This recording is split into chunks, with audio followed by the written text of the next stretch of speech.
Hello friends, कैसे हैं आप सब। आई होप बहुत अच्छे होंगे। आज मैं आप लोगों के लिए एक नया टॉपिक लेकर आई हूँ। Indian constitution and women preamble, मतलब हिंदी में इसका मतलब है भारतीय संविधान और महिलाओं के संदर्भ में प्रस्तावना। तो इसको हम स्टार्ट करने पहले थोड़ा सा इंट्रोडक्शन आप समझ लीजिए कि भारतीय संविधान का परिचय किसे कहते हैं।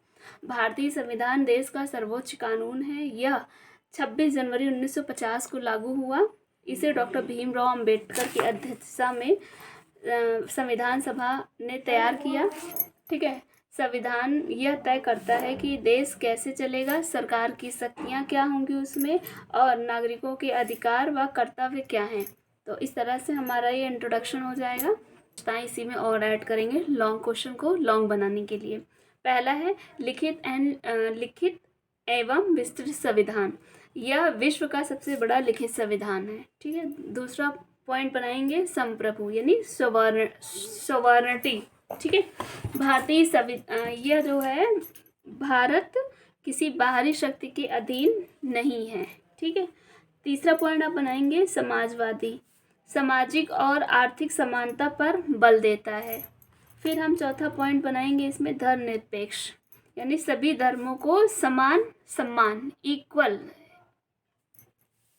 रिस्पेक्ट के लिए। पांचवा पॉइंट लोकतांत्रिक, जनता द्वारा चुनी गई सरकार।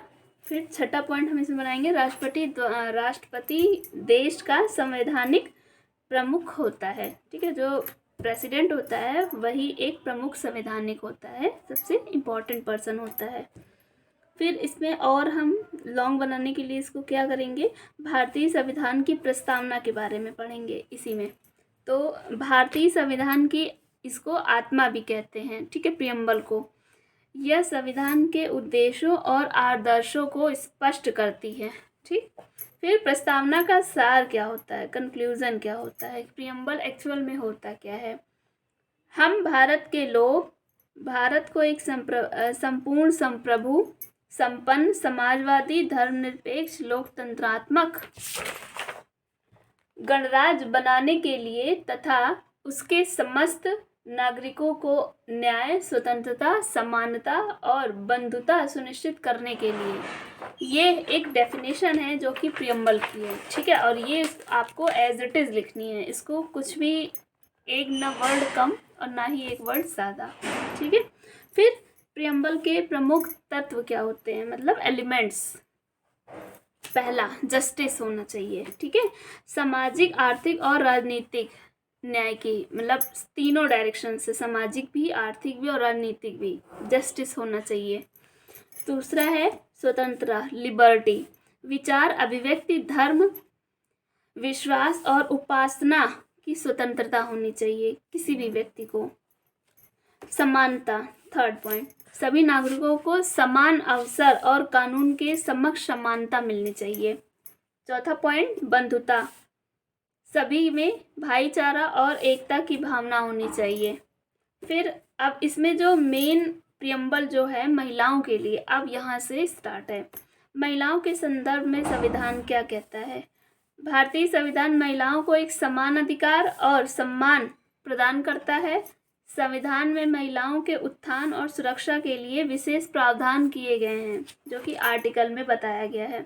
महिलाओं से संबंधित अब हम पढ़ेंगे प्रमुख अनुच्छेद। अनुच्छेद 14 क्या कहता है, कानून के समक्ष समानता होनी चाहिए। अनुच्छेद 15 एक आर्टिकल क्या कहता है, धर्म, जाति, लिंग के आधार पर भेदभाव बिल्कुल भी निषिद्ध है, मतलब पूरी तरह से बैन है।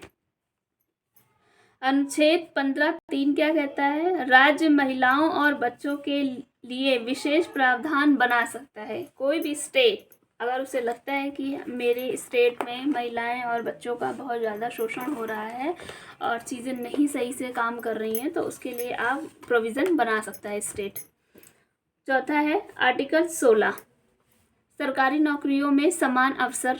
ठीक है। जो भी कास्ट वाइज है वो सबको समान अवसर मिलना चाहिए। अनुच्छेद 39 क्या कहता है, नीति निर्देशक तत्व के बारे में, समान कार्य के लिए समान वेतन, मतलब समान एक काम जो समान वर्क होगा उसके लिए समान वेतन होगा। ये नहीं किसी का कम काम है तो उसे ज़्यादा वेतन और ज़्यादा काम वाले को कम वेतन, इक्वल वेतन मिलना चाहिए। अनुच्छेद 42 क्या कहता है? प्रसूति सहायता और मानवीय कार्य परिस्थितियाँ, मतलब प्रसूति सहायता मतलब लेबर, जो भी औरतें डिलीवरी के लिए हैं उनको जैसे जो घर जब ड्यूटी नहीं वर्क नहीं कर सकती हैं लेडी तो उनके लिए मैटरनिटी लीव मिलती है, उससे संबंधित है ये। फिर महिलाओं के लिए महत्वपूर्ण कानून बनाए गए हैं। दहेज निषेध अधिनियम, दहेज को रोकने के लिए अधिनियम बनाया गया है। घरेलू हिंसा के संरक्षण के लिए अधिनियम बनाए गए हैं। कार्यस्थल पर यौन शोषण निरोधक कानून बनाए गए हैं। किसी भी वर्किंग प्लेस पे अगर महिला के साथ कोई भी गलत काम होता है, यौन शोषण से उत्पीड़न किया जाता है तो उसके लिए निरोधक कानून बनाए गए हैं, जो कि सजा के लिए प्रावधान बनाया गया है। बेटी बचाओ बेटी पढ़ाओ योजना बनाई गई है।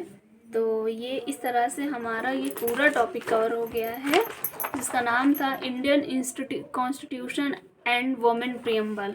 तो आप इसे बहुत अच्छे से मैंने आपको एक्सप्लेन किया है। तो आई होप मेरी ये वीडियो आपको लॉन्ग लेक्चर आपको अच्छे से समझ में आ गया होगा। तो मिलते हैं नेक्स्ट वीडियो में। तो ज़्यादा से ज़्यादा वीडियो को लाइक करिए, सब्सक्राइब करिए, कमेंट करिए। Thank you.